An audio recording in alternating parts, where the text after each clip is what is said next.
Okay, so here's a company that charges you money just for the privilege of walking through the door.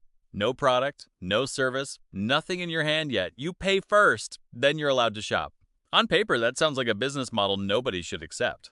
And yet, more than 82 million people around the world pay it every single year. Over 90% of them renew without thinking twice. And the company built on top of that strange arrangement pulled in over $242 billion in a single fiscal year. That's Costco. And once you actually understand how the money moves through this business, you start to realize the warehouse full of bulk toilet paper and rotisserie chickens isn't really the business at all. It's the bait. Let's start with the part that trips people up the most because it genuinely runs backwards from how retail is supposed to work. Costco sells almost everything in that store at razor-thin margins, somewhere in the range of 11 to 15% gross margin on merchandise, which is low even by grocery standards, and grocery is already one of the lowest margin businesses that exists. A regular department store or specialty retailer might be marking things up 30, 40, 50% or more. Costco is deliberately not doing that. They're pricing stuff close to cost, sometimes practically at cost. And that's not a mistake or a side effect of bad management. It's the entire strategy, because the company isn't trying to make its money off the toothpaste and the flat screen TVs. It's trying to make its money off you agreeing to pay to be in the room in the first place. Here's where the actual profit sits. In fiscal 2023, Costco brought in about $4.58 billion just from membership fees. That number keeps climbing every year, up from around $3.54 billion just 3 years earlier. And by the most recent quarter reported in 2026, membership fee income alone was running at roughly $1.36 billion for a single quarter, up nearly 14% from the year before. Now, membership revenue is a small slice of total revenue, something like 2% of that $242 billion top-line number. But here's the part that actually matters. That 2% is almost pure profit. There's very little cost attached to collecting a membership fee. Compare that to selling a television, where Costco has to buy the TV, ship it, store it, staff the warehouse, and still only clock a thin margin on the sale. The membership fee skips almost all of that.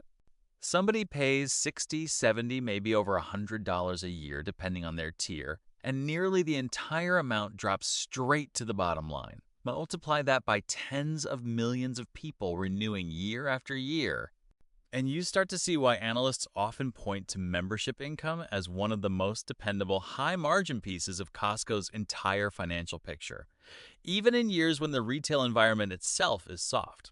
And the renewal number is the piece that makes the whole thing work long-term. Costco's membership renewal rate sits somewhere around 90 to 93% globally, and even higher in the US and Canada, north of 92% in recent reporting. Think about what that actually means. Once someone joins Costco, the overwhelming majority of them just keep paying, year after year, sometimes for decades, without seriously questioning it. That's an extraordinarily sticky business. Most subscription companies would kill for a renewal rate like that. And once you've already paid your membership fee for the year, something interesting happens psychologically. You feel like you need to go use it. You feel like you need to get your money's worth. So you show up, you walk the aisles, and even though Costco is barely making anything on the individual item you throw in your cart, they didn't need to. They already got paid the moment you renewed. So why keep the product margins so low if the fee is where the real money is? Because the low prices are what make people want to keep paying the fee in the first place. It's a loop. Low prices build trust and loyalty. That loyalty drives renewal. Renewal generates a huge, predictable pool of membership cash. And because Costco knows it doesn't need to squeeze every last cent out of the products themselves, it can pass savings straight through to shoppers, which reinforces the whole cycle all over again. The lower the margin on the shelf, the stronger the case for paying the membership fee next year. It's genuinely a flywheel, and it's part of why so many attempts to copy Costco's model over the decades have struggled. It's not enough to just be cheap. You have to be cheap in a way that convinces people the membership itself was worth it.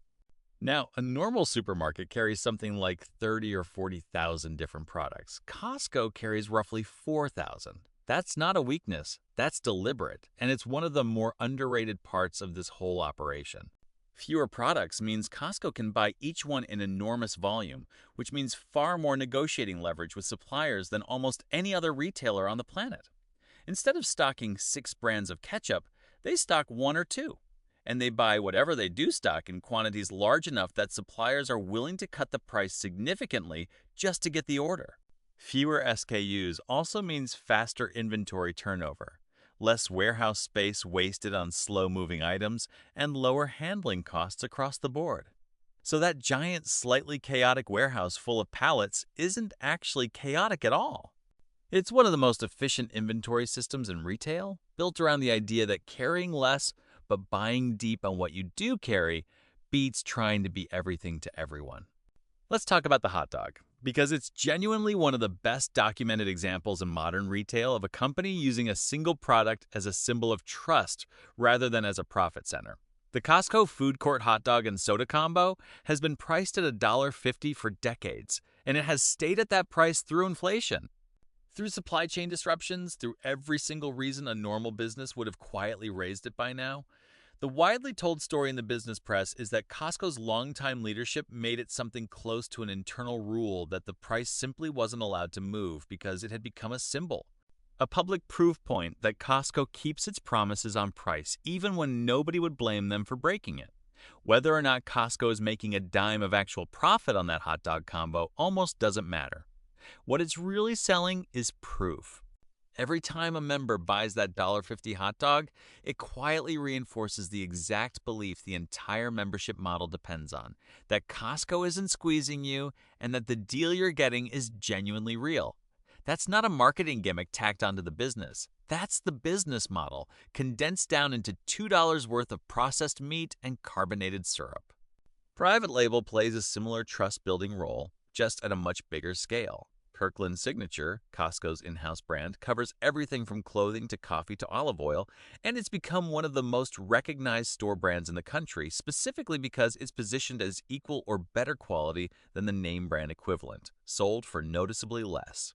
Because Costco already controls a huge amount of buying volume, it can negotiate manufacturing deals for Kirkland products that squeeze out even more margin than the name brand items on the same shelf, all while reinforcing the core message that shopping here is genuinely the smart financial move. Costco has also been shifting more of its Kirkland sourcing toward regional suppliers in recent years, partly to manage tariff exposure and partly to cut down on shipping emissions, which keeps costs and therefore prices more stable, even when global supply chains get messy. There's one more lever worth understanding, and it's the membership tier structure itself. Costco offers a standard Gold Star membership and a more expensive executive membership, which comes with a small percentage cash reward on purchases made throughout the year, on top of full store access. A meaningful share of Costco's membership income growth in recent reporting has come specifically from existing members upgrading from the standard tier to the executive tier, not just from adding brand new members. That matters because upgrading an existing member into a higher fee tier is close to the most efficient revenue growth a membership business can generate. You're not spending money marketing to a stranger who's never heard of you. You're convincing someone who already trusts you enough to renew every year that paying a little more gets them a little more value back. And because the cash reward percentage genuinely does add up for a heavy shopper, a lot of members find that math works out in their favor, which just deepens the loyalty loop even further. Put all of that together and you can see why this business is so difficult for a competitor to simply copy. It's not one clever trick, it's several reinforcing mechanisms stacked on top of each other. Thin margins build trust, trust drives renewal, renewal generates predictable, high-margin fee income. That fee income combined with a deliberately narrow product selection gives Costco enormous buying leverage with suppliers. That leverage lets prices stay low without hurting profit. And low prices are exactly what convinces people the annual fee was worth paying in the first place. Every piece of the system exists to reinforce every other piece.